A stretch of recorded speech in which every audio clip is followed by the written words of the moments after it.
Македонија годишно губи 34 милиони евра за што не произведува доволно сончоглед. Увозот на сурово масло достигнува 30.000 тони.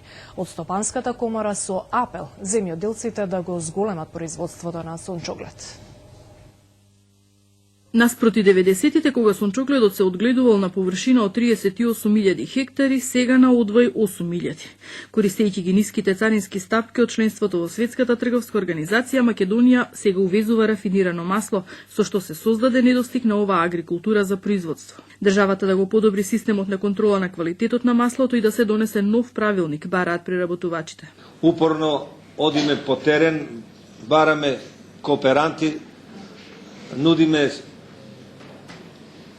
семенски материјал, меѓутоа одзивот на земјоделците не е на она ниво на кое што можеме да го постигнеме.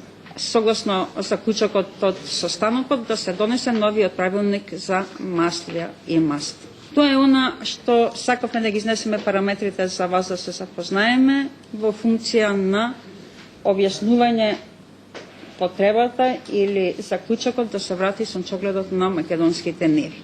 Македонија во овие услови остварува дефицит од 34 милиони евра по основ на увоз на рафинирано масло. Сепак од групацијата велат дека е рано да се прогнозира како ќе се движи цената на маслото.